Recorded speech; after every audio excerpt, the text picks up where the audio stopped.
Hey, so it's an honor to be here today with you. Truly, SNU was probably the most impactful 4 years of my life. I grew up in a small town just south of here called Tuttle, Oklahoma. Has anybody ever heard of Tuttle, Oklahoma? Okay, a few of you. So I grew up playing football, and I got recruited by SNU to come play football. And so before that, I had never really even heard of SNU. I had no connections with the Nazarene denomination. But right before I got to SNU, just a couple of months before I got to SNU, I had this experience and with Jesus that I'll never forget. And I said, okay, God, I'm truly all in. I never want to turn back. I'm all in. And from that moment on, I got onto SNU's campus 2 months later, and it was the perfect environment for me to grow up in as a Christian and to be transformed and formed into the image of Christ. And not only that, I met my wife at SNU, which was great. She wouldn't date me publicly while we were at SNU. She was too embarrassed. But the day after graduation, we went on our first date. And that's a whole other story in itself. But we started dating, and now we have a family. I think I have a picture up for you. So this is me and my wife, Courtney, and then my son, our son, Lincoln. He's almost 3 years old now. And then we are expecting another baby. So we're really excited about that. Thank you. Yes, we're super excited. Another boy, which should be interesting. Hopefully this next one, it's easier because the first one was really hard. Everyone told me like, hey, parenting's hard. It's going to take a lot of your energy. And I thought, no, it'll be fine. But it's actually really hard. And it'll kind of wear you out. And so I'll never forget, this story is relevant to what I'm talking about today. I'll never forget whenever we had Lincoln. He was about 6 months old. He would wake up in the middle of the night sometimes, and I would always sleep through it. It was a miracle. I just would sleep right through it, but my wife would wake up. And so finally, she got tired of that. And we're laying there, and I'm kind of sleeping, and I'm actually really, really asleep. Lincoln's crying. I don't realize it. So finally, Courtney just hits me. She just hits me. She's like, Jake. And I jumped, and I was like, what? What's going on? And she's like, Lincoln's awake. You need to go rock him. I was like, okay. So I'm so tired. I get out of bed. And I walk down the hall, and I'm kind of sleepwalking at this point, and I scoop Lincoln up. He's kind of crying, and I start rocking him.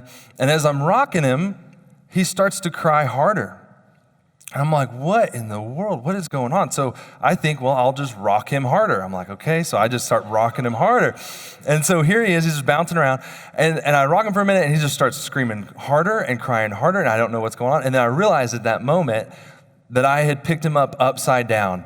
And I was literally rocking our 6-month-old upside down with his arms just flailing around. And I was like, oh no. So then I put him right side up, and I get him going. But he's really upset at this point, which I would be too if I was rocked upside down. And so then I have to go back into the room, and I have to tell my wife, Courtney, I said, hey, I just rocked him upside down. And she's like, you did what? She couldn't believe it. And so then she had to go rock him anyways. She never asked me again. She never asked me to go rock him again on that. But I was really tired in that season of my life. I was running on not much sleep, right? But there's also times in our life, this is what I really want to talk to you guys about today, where we're weary. And I think that there's a difference between being tired and being weary. And this summer, I'm going to need this in just a second.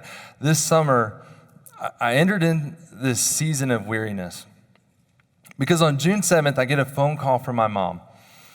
And we had this camping trip planned, and I was really looking forward to it. My family likes to camp with my parents and my brother. And she says, hey, honey, I don't know the camping trip is going to happen now. Your dad, he woke up with a really sore leg, and it's really swollen. And we don't really know what's going on. It might be an infection, but we're going to have to take him in, and we're going to have to try to figure out what's going on.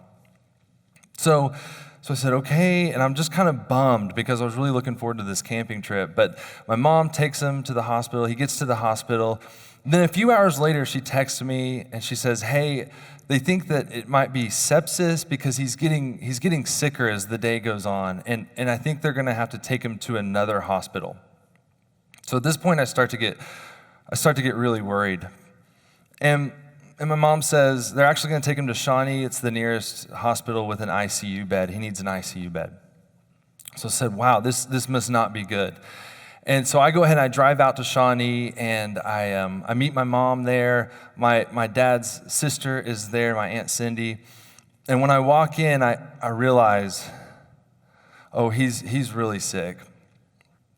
He's got a mask on his face because he can't breathe really good, and he's got all these IVs in. And as the day goes on, the doctor says it's not an infection. His white blood cell count's fine. He's not running a fever. We don't really know what's going on here, but we can't get his blood pressure up. We can't get his oxygen levels up. And so I start to get more and more worried. And I can tell my dad's getting a little bit worried too. I can see it on his face. And then eventually the doctor tells us about 7 o'clock that night, hey, we're going to have to put your dad on a ventilator. And I was like, oh my goodness, a ventilator. And we're going to have to put him out. And we cannot get his oxygen level up. So I said, okay. And I kind of knew what that meant from watching COVID and stuff, that they were going to have to sedate him and they were going to have to put a tube down his throat. And so I said, Mom, I think you might want to go spend some time with Dad. I don't know what's going to look like. So after she gets done spending a little time talking to him, I go in and I said, Dad, I love you. And he says, I love you too. And I say, you need to keep fighting. You need to keep fighting because you got 2 grandsons at home that want to see their papa again. And my brother has a son and we have a son. And I said, they need their papa and you need to come home. And he said, okay, I'll keep fighting. So they put him on a ventilator. And as the night goes on, he just continues to decline. And no matter what medicine they give him, there's nothing they can do. And so they transfer him to a hospital in Oklahoma City. And at about 8:15 that morning, at about 7 o'clock that morning, actually, the doctor tells us there's nothing else we can do. Your dad's not going to make it. And I just couldn't believe it. 24 hours later, he was fine, and now he's not going to make it. And so at 8:15 that morning, my brother and me and my brother's wife and my mom surround my dad as he takes his last breath. And that was it. And then I get in the car with my mom, and I drive her home. And I walk in, and everything that my dad had laid out for work the day before was right where he left it. Even his coffee mug was there, ready to go. And I think the hardest part about this all is the future that we had in mind with my dad. You know, he loved being a grandpa, and his other grandson's 3 and Lincoln's 2, and he was really starting to bond with them, and me and my dad's relationship was growing, and I just had this future in mind. And I'll never forget, somebody texted me the day after my dad died, whose dad had also died before at a young age. And she said this, she said, it's devastating to mourn the loss of a future you had in mind. And that's exactly what it was. We had this future in mind of me and my dad and going on these trips and going on these camping trips. And the day that we were supposed to be setting up our camper and setting up our tents, we were in a funeral home planning his funeral. And I just couldn't believe it. And that sent me into a season of weariness, of grief that I had never experienced this type of weariness on a soul level before. And so Jesus kept pulling me back to this passage over and over again. And I had read this passage 100 times. I grew up reading it. I know this passage like the back of my hand. But now I know what it means to have a living word, where his word is continuing to speak into your life today. And it's in Matthew 11, and I think it's going to be on the screen. And it says this, Jesus says this. It's such a powerful, short, powerful verse, but it says this passage. It says, come to me, all who are weary and burdened, and I will give you rest. Come to me, all who are weary and burdened, and I will give you rest.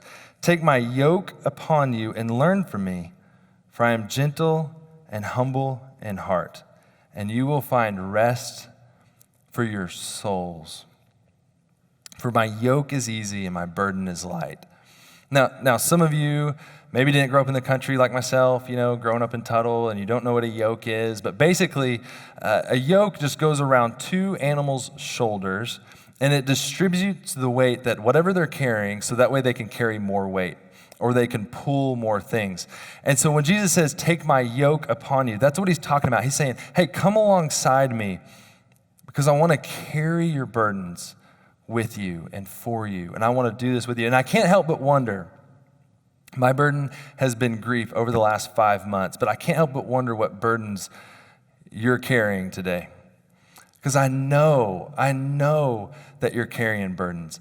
It might be a broken relationship that you have with somebody that you think, oh, this was the one and we're going to get married and now all of a sudden it's over. Or I'm going to get into this grad school and now that's not going to happen. Or I don't know financially what's going to happen next. Or it's just pure anxiety and stress of this transition in your life. But Jesus says, and what I love about this passage is he says, come to me, all who are weary, no matter how heavy the burden is. No matter what you're going through, come to me and I'll give you rest. You're going to experience rest like you've never experienced before, no matter what burden you're carrying. Now, does this mean that it's going to be easy? And that's the question, right, that we sometimes ask. So this is like I'm done. I don't have to experience pain anymore. I don't have to experience burdens at all anymore. And I wish that was the case. I wish this was the end of the sermon. I wish this was it. But the reality is it's still going to be hard. You know, whenever you think of a yoke, that's still an image of labor. There's still work to be done, Jesus says. There's still things that we need to do together to get through this. You know, as I think about my son, Lincoln, I never want him to experience a burden in his life. I never want him to experience pain. Who would want that for their son? But the reality is I cannot prevent Lincoln from experiencing burdens in life. There will be times where it's going to be hard for him, and that hurts for me. But the most important thing isn't for him to never experience a burden in life. The most important thing is for him to know that he can always come to me. He can always come to me whenever he's experiencing a burden. I'm going to be there for him. I'm going to pick him up. I'm going to help him, whatever he's experiencing. And that's what Jesus is saying, is there's going to be work. This is a yoke that we're going to be carrying, that we're going to be tied together. But if you just walk with me, if you just yoke up with me, you're going to experience rest like you've never experienced before. And I love the image of yoke because, yes, it's an image of labor, but it's also an image of companionship because you can't be yoked up with someone or something without being side by side. You have to walk in step. And I think that's what Jesus means by take my yoke upon you and learn from me. Because when you walk step by step with Jesus, you're learning from him. And there's been times, trust me, in this grief process over the last 5 months that I said, Jesus, I'm done. I'm out of here. I'm just going to walk faster. I'm just going to get through it. I'm going to forget about it. I'm just going to ignore it. And Jesus says, no. Stay with me. Stay with me. It's going to take more time. It's going to be hard. But you're going to learn that my heart is gentle. My heart is humble. I love that Jesus gives us a window into the heart of God in this passage because he's saying, do you really want to know what the Father is like? Do you really want to know what the God of the universe is like? He's gentle and he's humble and he cares so much about you that he's willing to be tied to you with a yoke and step with you every step of your journey to help carry these burdens with you. And as you do that, what you're going to experience, what he's inviting you into is into a real relationship, a relationship where you get to know the very heart of God and you get to experience the very nature of who God is as you're experiencing this process of carrying a burden with Jesus. I got to tell you, it's been the hardest 5 months of my life. I wouldn't lie about that. I'm not going to pretend like it's been easy. It's truly been the hardest 5 months of my life, but I have never experienced the presence of Jesus like I have over the last 5 months. Because Jesus says, come to me. Come to me. It's an invitation. But the question is, where do you go when you're weary? What do you do whenever you're tired? Because we all do something. We all do something. We all have this natural inclination when we start to feel that weariness, that deep weariness. We all do something. I think we do a couple of things, and I'm not a preachy preacher, but I'm going to get a little preachy for just a second, okay? One of the things we do is that we put our trust in the wrong yoke. We think, okay, if I try this yoke, if it's whatever it is, I can get through this. It's going to provide rest, and then I'll be done, and we'll be okay. And we get to the end of that, and we take that yoke off, and we're actually more weary than we were before we tried it. So our phones might be a perfect example, and I'm sure every preacher in chapel this year has reprimanded you for being on your phone too much.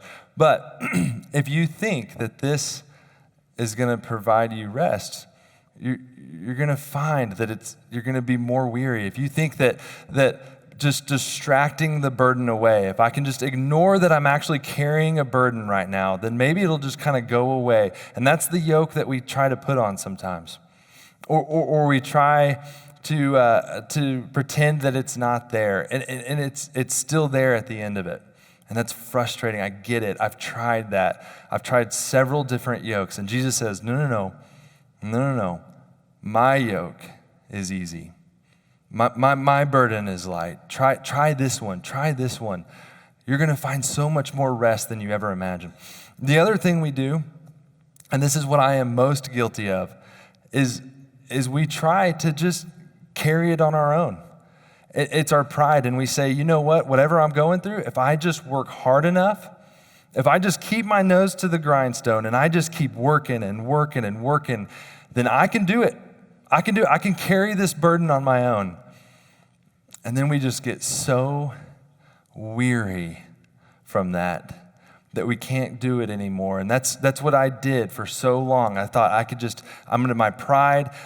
No one's going to tell me that I need help. I can just do this. I'm strong enough. I can do this. And that's not it. You can take the picture down for a minute. But I find myself in that place often. So what we need to do is two things. We need to do two things. One, and I love the theme this year, we need to trust in Jesus' yoke. We need to trust in Jesus' yoke. I love that trust is the theme because trust is the foundation of every relationship. It leads to other behaviors. It leads to action because if trust isn't there, we're never going to take that yoke. We're never going to say, okay, Jesus, okay, you're the one. This is how I'm going to find rest because trust is the foundation of every decision that we make. It's the foundation of every relationship. And so we have to stop trusting in the wrong yoke and trust in Jesus' yoke. You'll find rest. And then the second thing we have to do is we have to submit to Jesus' yoke. We have to submit to Jesus. It's funny because when we use the word submit, we kind of think of like the 50s marriage, right? How husbands submit to your wives. It's not what I'm talking about. It's totally different. It's actually just an act of giving up control.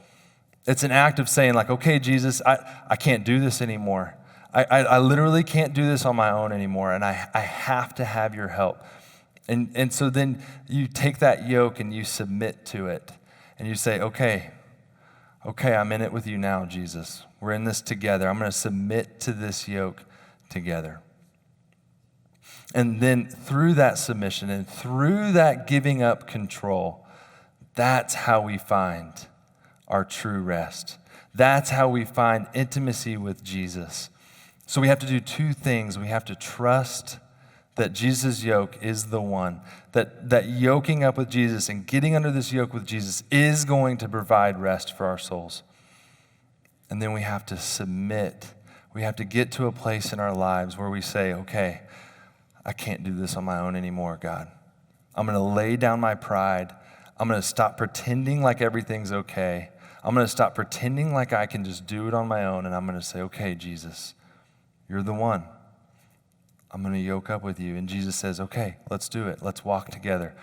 Let's walk together. So it may be helpful to have an image. I don't know if you're like me, but an image is helpful to remind me of things and to remember. And so there's one last story that I want to tell as Pastor Nick comes up and starts playing. And it's of my football career. So I get to SNU, and I get to this place where our first 2 seasons we were really good, and we won a lot of games. And then my junior year, we started transitioning to Division II, and it was a really hard transition for our football team. And my senior year, we literally went 0 for 11. We didn't win a single game. And that was such a hard experience for me because I'm so competitive, and I'm prideful, and I love winning. And as much as I love winning, I hate losing even more. And in our last game, my last game of my football career, we came down to the end of the game, and we were so close to winning it, but we lost. And I was so exhausted, and I felt so defeated, much like I have felt for the last 5 months. I just felt like I was done, and I was completely depleted of any energy, and I just desperately needed rest. And I see my dad off in the distance. And one thing about my dad is we were never really huggers, okay? So that my family, we just kind of like fist bump, handshake, hey. But hugging wasn't really a part of our family. But I see my dad, and I thought, I need him right now. I need him. And I need him to hold me for just a little bit. I need him to hold me up because I'm so tired. So I see him, and I walk up to him, and I just kind of fall into his arms. And I'm so tired that I can't even really wrap my arms around him. I literally just have to lean into him, and there's a picture of it right here that I love. And I'm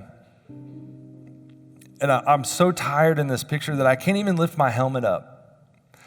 And I think sometimes in life we get to this place.